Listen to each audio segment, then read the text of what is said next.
Tokyo can feel impossible. It can feel loud, fast, and far too big for any one person to comprehend. You stand at the center of Shibuya Crossing, and you are not just in a crowd. You are part of a human sea. You hear the constant, electric buzz of neon signs and the distant, echoing horns of cars. You feel the physical press of the crowd, a force of nature pushing you forward. It seems like pure, unadulterated chaos. It seems like a place that simply should not and could not possibly work. One moment, the streets are an impassable flood of humanity. People move in every conceivable direction, a dizzying whirlwind of motion. The next moment, a train glides into a station, its doors opening with a quiet hiss. Suddenly, the chaotic stream of people organizes itself. They form perfect lines.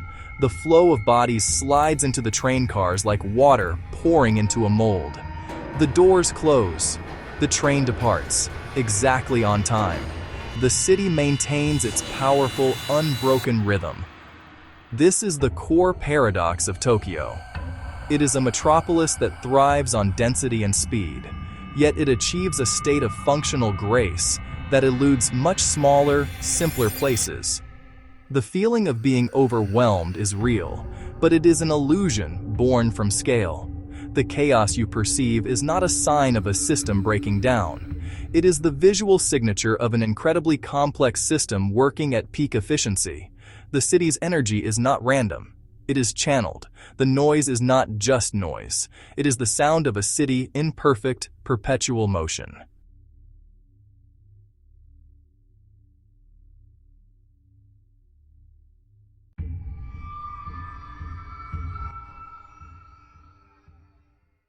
The perfection of Tokyo's movement is not an accident. It is the result of a hidden, citywide choreography performed daily by its millions of residents and workers. It is a dance of incredible complexity, but its steps are simple and learned from a young age.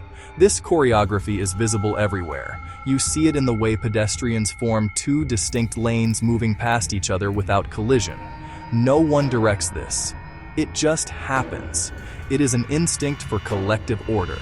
This dance is supported by an army of unseen workers. They are the conductors of this urban orchestra. Before the sun rises, street cleaners emerge, brooms bags sweeping sidewalks and public squares.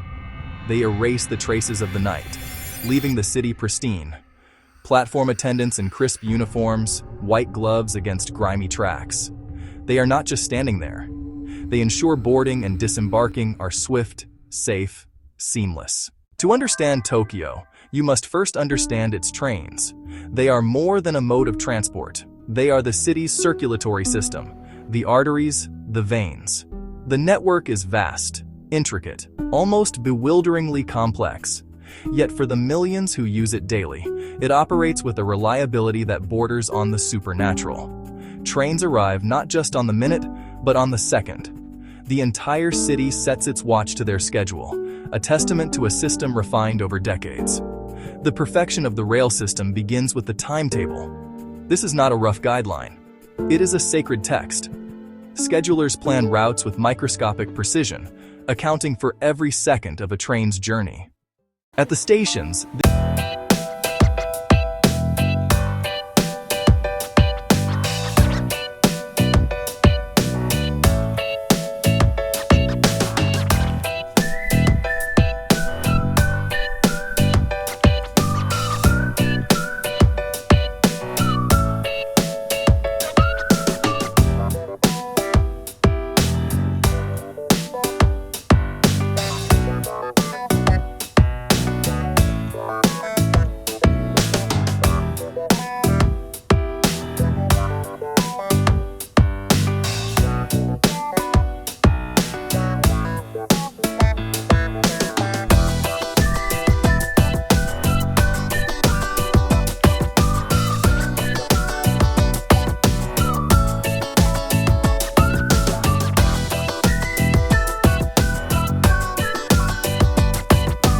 even a single minute.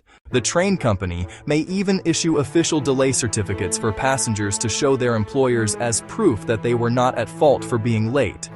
This speaks volumes about the cultural expectation of punctuality. The train system is not just a way to get from one place to another, it is the metronome that sets the rhythm for the entire city, a powerful, pulsing beat that drives Tokyo's relentless forward momentum.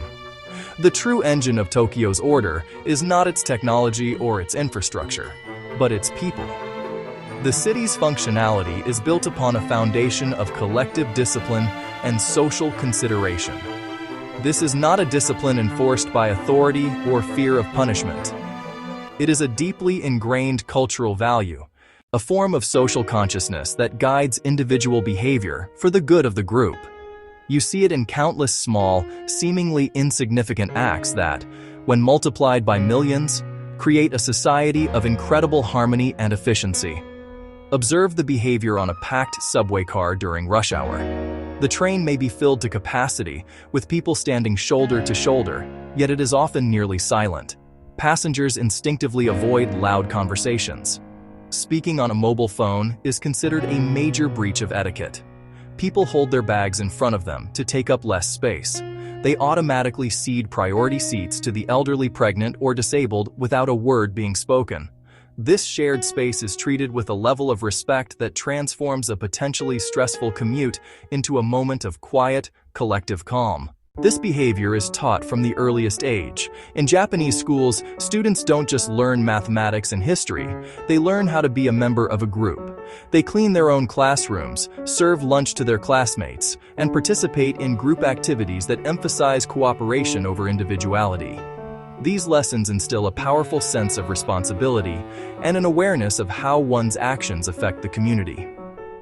The result is a city where millions of people move as one, not because they are forced to, but because they have chosen to.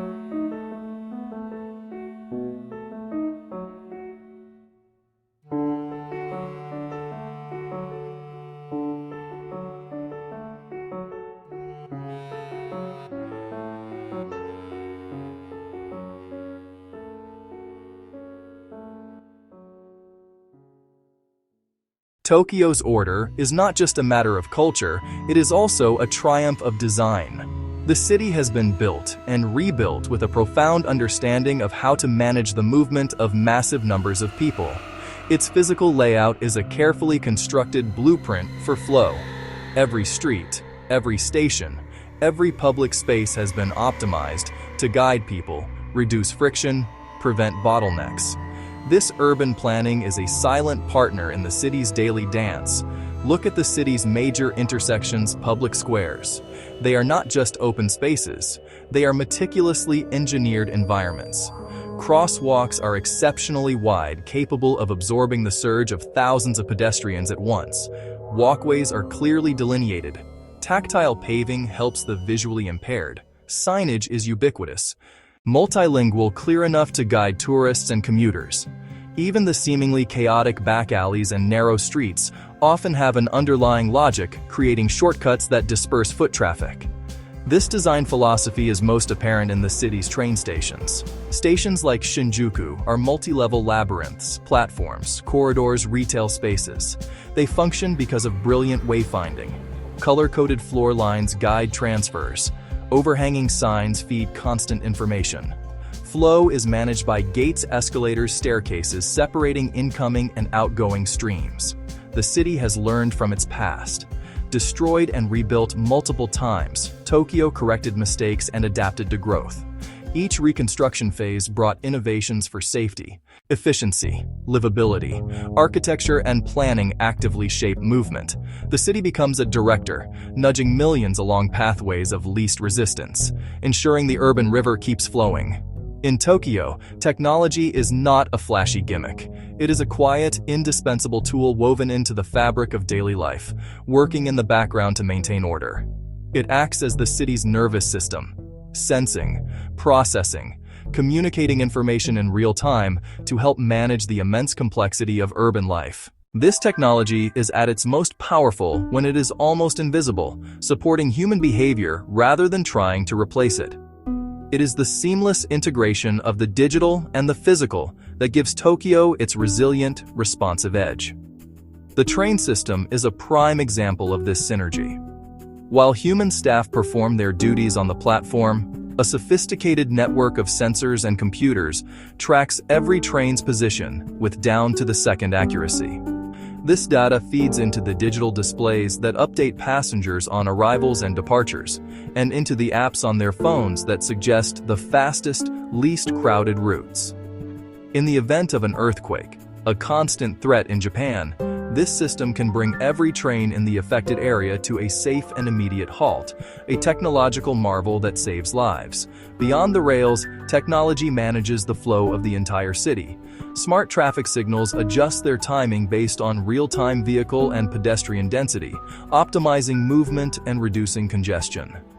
A vast network of surveillance cameras provides a bird's-eye view, allowing authorities to respond quickly to accidents or incidents. During major public events like festivals or marathons, this technology helps organizers to direct crowds, manage security, and prevent dangerous overcrowding. It provides a layer of oversight that is essential for a city of this scale. Yet for all its sophistication, technology in Tokyo always serves a human purpose. It is designed to be intuitive and helpful. The Suica and Pasmo cards, rechargeable smart cards, allow for frictionless payment on trains, buses, vending machines, and in stores with a simple tap. This small innovation eliminates countless tiny delays that would otherwise add up to massive bottlenecks. Technology here is not about creating a cold, automated world. It is about empowering people, giving them the information and tools they need to navigate their complex environment with confidence and ease. Convenience stores open 24 hours. They are vital nodes, hot meals, bill payments, package deliveries. They reduce the need for longer, more disruptive trips.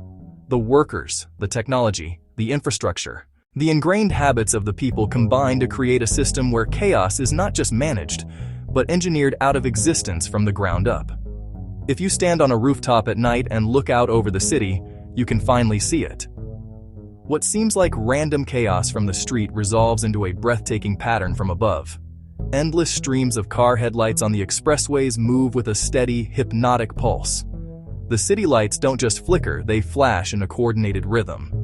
The skyline is not a random collection of buildings. It is a map of human activity, a living graph of motion and energy. What looked like disorder becomes a planned, intricate, beautiful dance. So yes, Tokyo can feel like it should not work. It looks like a city that could collapse under its own immense weight and speed. And yet, it does not. It thrives. It works because millions of small, considerate acts add up to a greater whole. It works because generations of planning have shaped its streets and systems to guide, not obstruct. It works because technology, human care have been fused together in just the right way, creating a system that is both efficient and profoundly human. In the end, Tokyo teaches us a powerful lesson. It shows us that what appears to be chaos can conceal a deep and resilient order. It reveals that a city of overwhelming noise can be built on a foundation of quiet consideration. A place that seems impossible is made possible by the steady accumulation of small, simple, deliberate things. Tokyo is not merely a collection of bright lights. It is a city that has mastered the art of moving together. Tokyo is not chaos. It is one of the most carefully engineered cities on Earth. It moves because millions of small choices make it move as one.